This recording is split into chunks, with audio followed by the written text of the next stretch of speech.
What questions you got? So I've got a couple questions from the interwebs. They're not scary, I don't think, but you don't have to answer them if you don't want to, Mm-mm. obviously. But the first one is, I might have to rephrase this a bit. Were there swear words in it? No, just because it's a little confusing, the way it's phrased. So, is the place where Peter Parker is now, where you had what you had in mind for him to be back when you started on Big Time, and if not, when and why did you decide to change the direction? That's the question. I knew when I was doing Superior Spider-Man that part of the arc of Superior Spider-Man was going to be how much Doc Ock was going to completely change Peter Parker's life for the time Peter came back. Okay. So we all knew he was coming back. Oh, yeah. So part of the fun was watching what Doc Ock was doing to his life. Like, what life would Peter be coming back to? The obvious way to go is he ruins everything. Yeah. You know, Aunt May hates him now. His girlfriends hate him. His best friends hate him. Yeah. He's fired from his job. You know, that's the obvious thing. Right. So I want it to be a mix of good and bad. That, you know, somehow Doc had done something, you know, to elevate his life and it was good. And that would be, you know, like the Chinese proverb, may you live in interesting times. Right. Like that curse. You know, like some things would be good and some things would be bad, but it would be this weird mixed bag of it. And it writing Doc Ock in Horizon, it ruffled him. He didn't want to be working for Max Modell. Mm-hmm. Mm-hmm. You know, for Peter, that's a great honor. For Doc Ock, it's this peon. Right. My ideas are better than his ideas. You know, I should have my own company. And sure enough, he starts building his own company. And I'm like, oh, this will be fun. Then Peter will come back and he'll have to be a boss. Yeah. And Peter's terrible at being someone's boss. Totally. You know, he's never had to think or deal about that with that before. And I went, okay, that's interesting. You know, Doc Ock will have this girlfriend and Peter will wake up and there'll be this person living in his apartment. With Aunt May, she'll be leveraged into his company. Like her fate is in his hands, and Doc Ock will dote on Aunt May and be there all the ways Peter wasn't. So how's Peter going to keep that up? You know, he's finally been a really good nephew. But you know, like just juggling all these different things was the plan. And we also knew that we were coming up to, like, you'd only get a few issues. You'd only get a few, like maybe a year of that setup. And we were also building into Spider-Verse, and we knew Spider-Verse was going to be in there too. And then you were going to hit Secret Wars. And we knew that coming out of Secret Wars, there'd be that 8-month gap. Mm-hmm. So the plan was, okay, Peter's running this company. Well, the obvious thing that happens is the company goes kablooey. And no one, why do the obvious thing? That's boring. Yeah. So when we come back out of the 8 months, the company's a huge hit.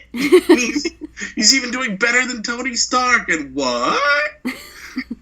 and then playing around in that world going, so it all kind of hopefully organically grew as this Doc Ock plan that somehow worked out in the missing 8 months, and now he's completely over his head on a global scale.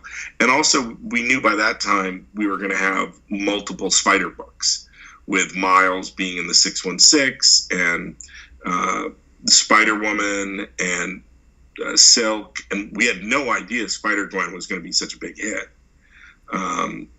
because of Jason and Robbie. They killed on that. Oh, yeah.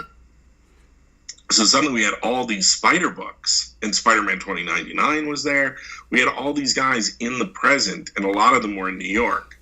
So having Parker Industries be a big success was a way to get Peter out of New York so that all the other characters could play with his toy box of all the different villains and all the different things. And by elevating Spider-Man, putting him on some level where he'd have to fight guys that normally deal with the Avengers or Shield, like Zodiac. That was also part of the plan to play, because the weird thing is when you're writing Spider-Man and you're writing Amazing Spider-Man, you're kind of like a quarterback, and you got to make sure everyone else on the team gets their play. You might call a play, but everyone else has to start running it, and you want to be a good team player, so you don't want to go, you can't use these pieces.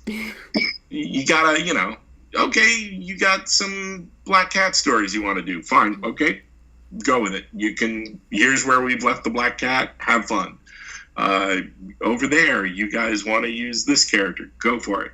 So that's, but I'll stake my claim. I'll go like, no one is touching Doc Ock. We have all these plans for Doc Ock. He's off the table. But here's all the guys you can play with. Because I've been on the other side of that. Like when I've been in Mighty Avengers, where you're like, can I please play with these toys? And they're like, all right, you can have Ultron. I'm like, thank you. So I know what it's like to be on the other side, so I don't want to be a jerk to, it's weird. It's all these years, Amazing is really the only flagship I've ever worked on, or gotten control of the wheel as the lead writer. So I really work hard to try to be a good team player and to make sure everyone on all the other Spider books are having fun, or to try to use Amazing to elevate a character so there's a character for the next person who's coming into the Spider unit to play with.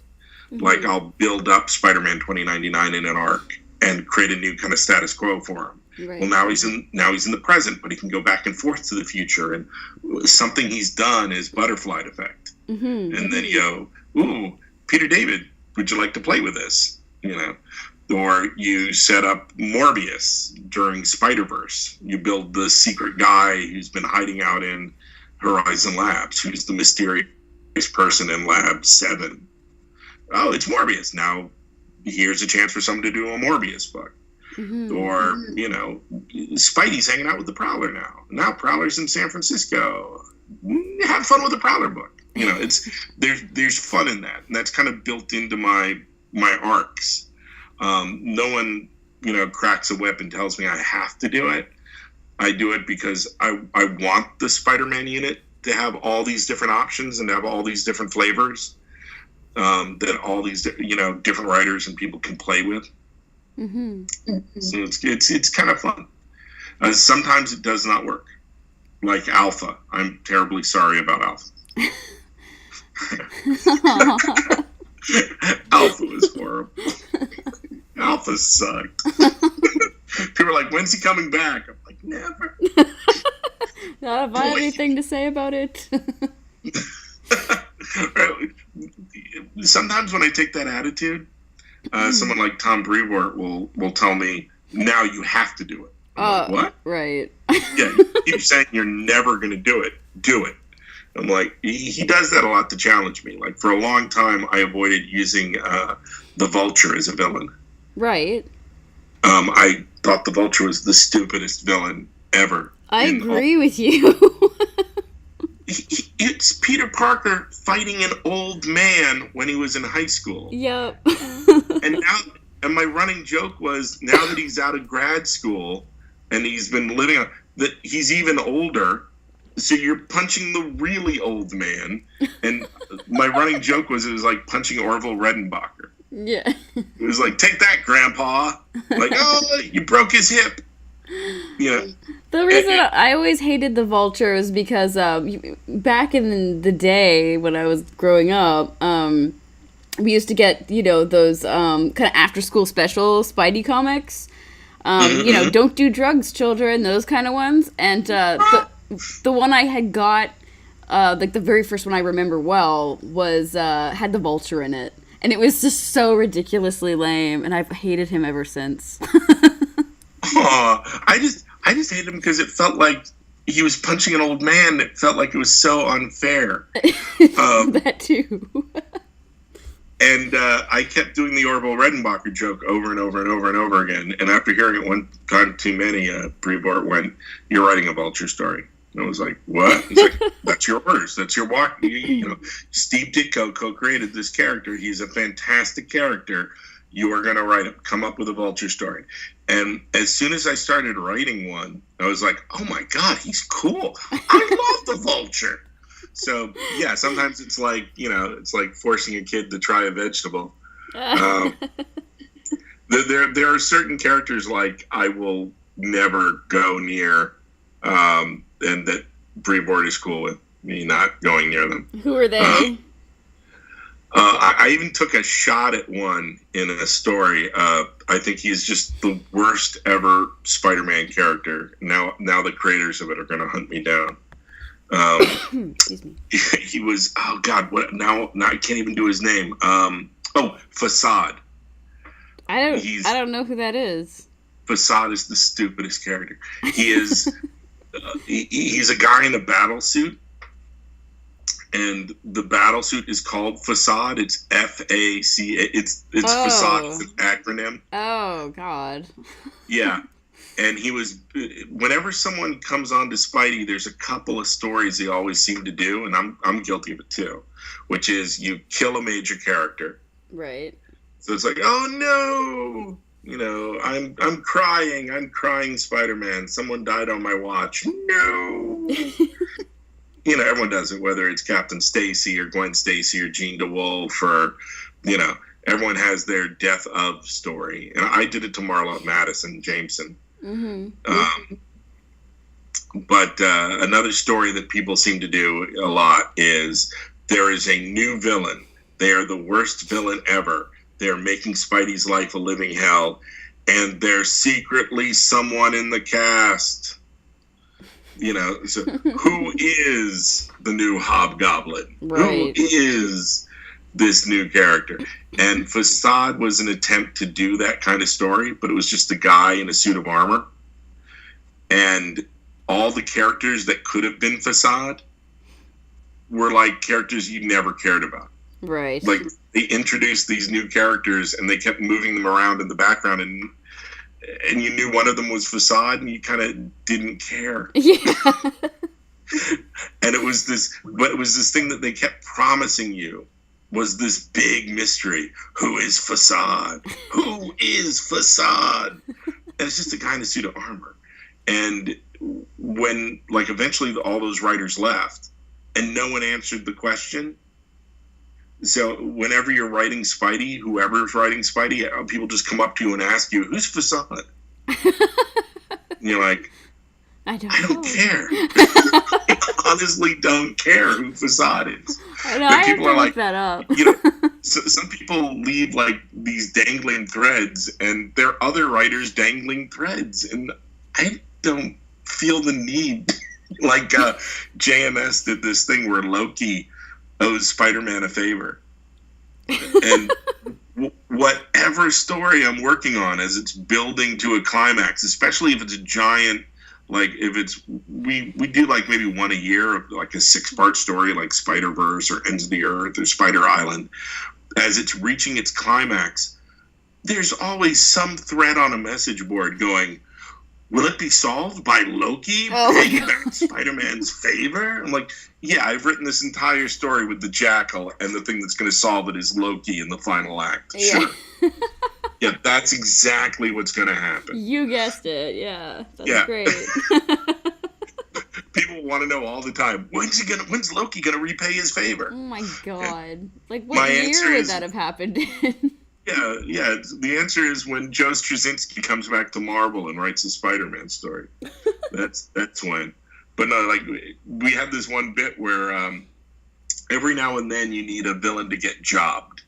You need, Spider-Man has an opening scene where he's fighting a villain and he punches him and webs him up and then moves on to the main villain later in the story. And maybe you'll get a cliffhanger. Mm-hmm. But you always need that villain near the top of the story to punch in the face. And usually it's someone like the Looter. Like the looter is my go-to guy for a jobber, and that feels so sad for the looter. Like he never gets a proper story. He's always the guy robbing the bank at the top of the issue that Spider-Man punches in the face while he's on the phone to Aunt May saying he'll get her medicine.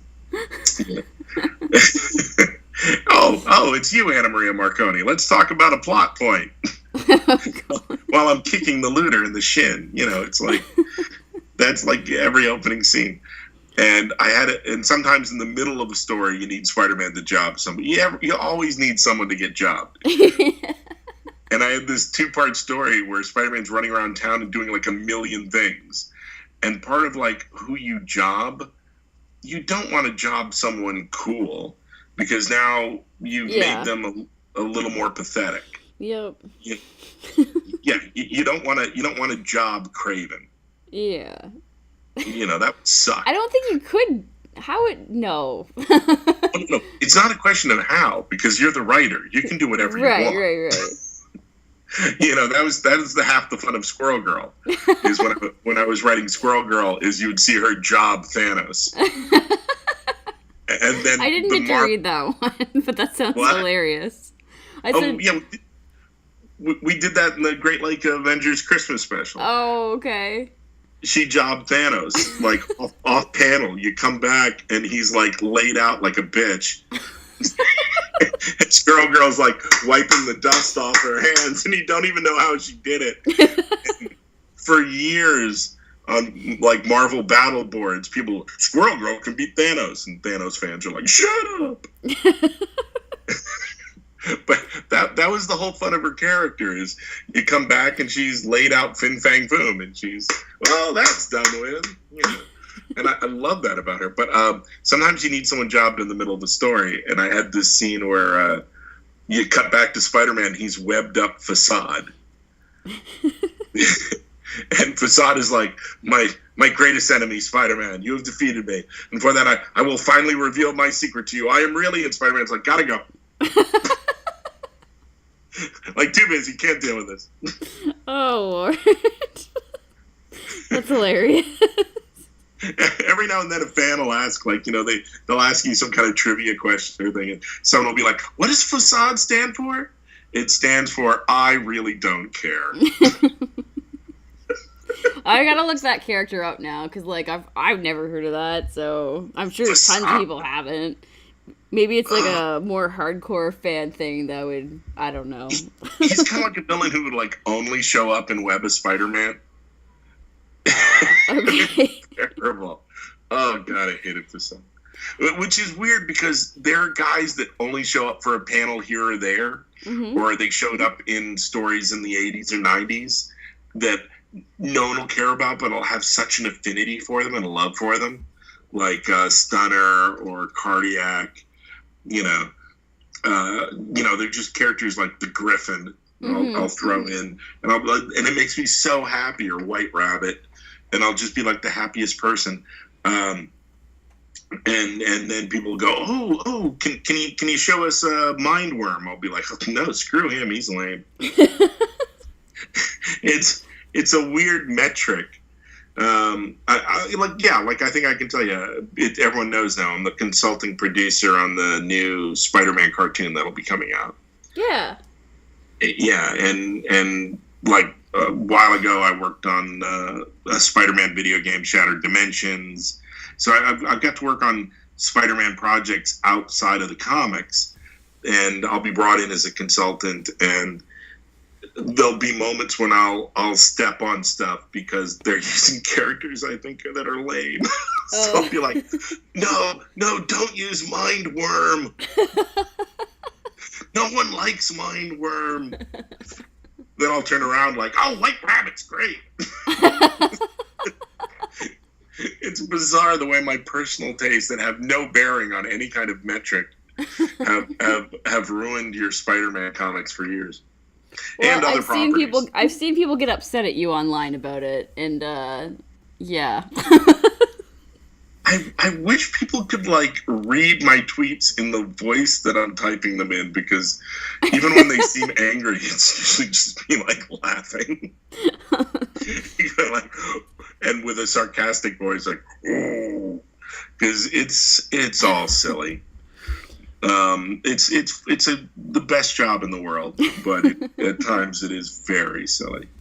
Okay, I have to ask you this question from the internets again, but this one's from Philip Stamp, and it's might be a really difficult question to answer, but he wanted to know what changes you'd like to see in both the DC and Marvel universes. And I'm like, that's a huge question. What changes I would like? Overall changes? I think that's what he say. Yeah. Wow. People would not know that. You would think I'm so opinionated about everything. But end of the day, I want to see. I just want good stories. I just want people to go in there and take their best shots. Surprise me. Right. I feel like Anton Ego at the end of Ratatouille. Surprise me. Yeah. There's stuff that'll, kind of stuff that drives me crazy because I'm a fanboy. Like, don't give Shazam that weird hood cape. I want the big red cheese, man. Yeah. I want Shazam. I want, my Captain Marvel, he's with Mary Marvel and Captain Marvel Jr. and Taki Tawny, and they're having a picnic on the moon. Part of me doesn't. There's certain characters I never want to see get serious or gritty. Mm-hmm.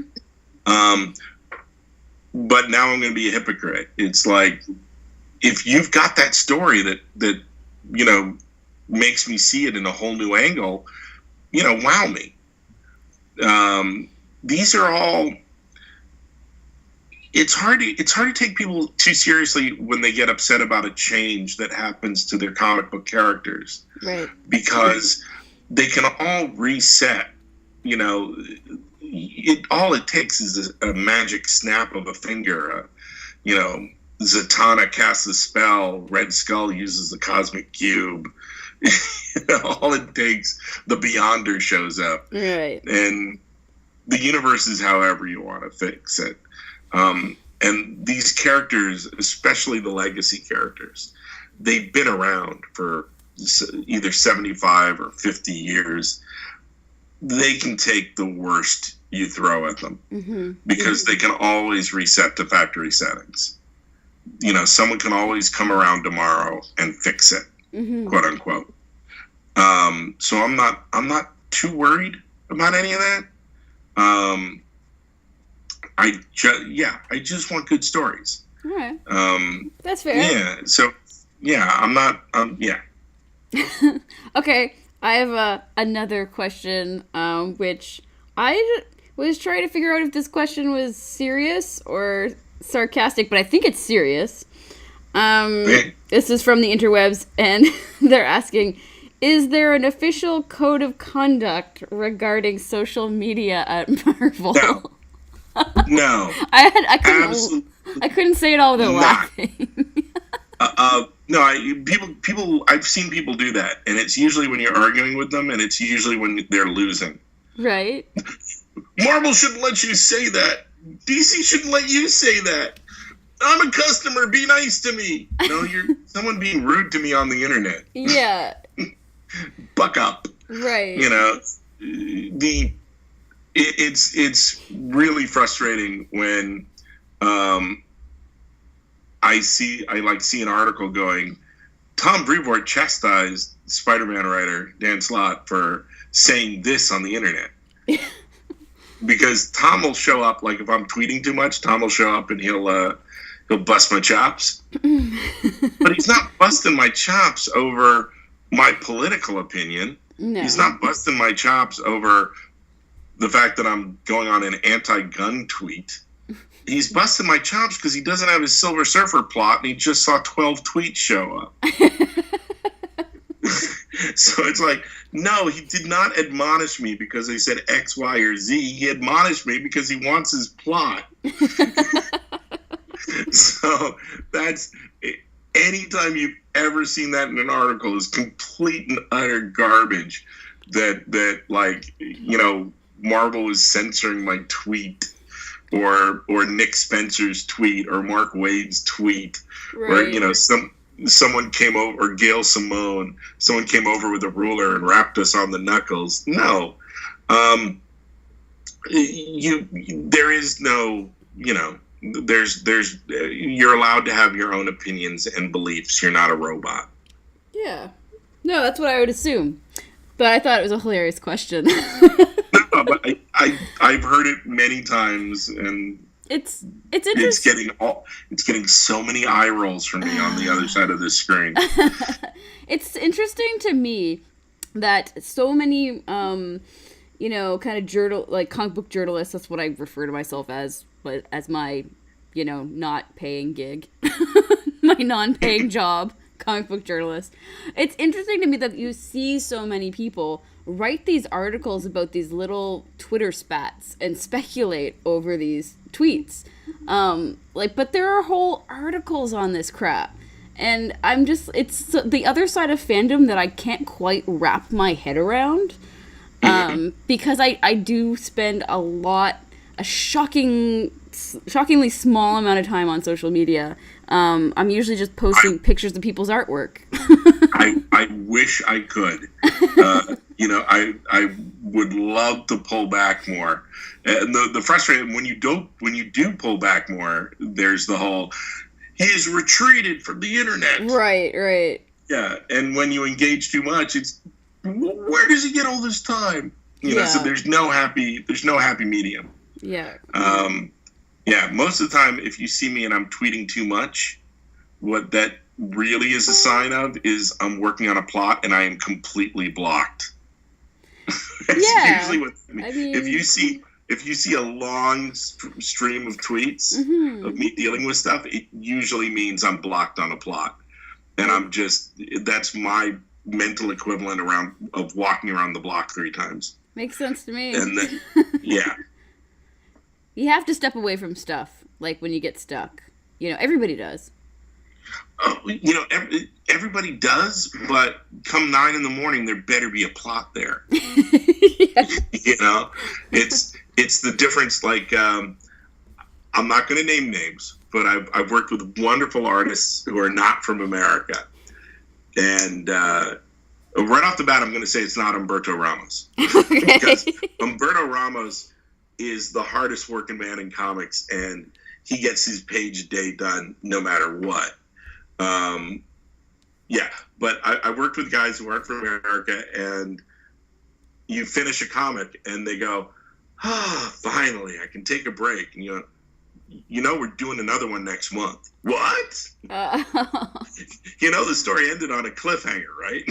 We are doing the next comic, but I just drew 20 pages. I'm tired. I'm going to take a rest.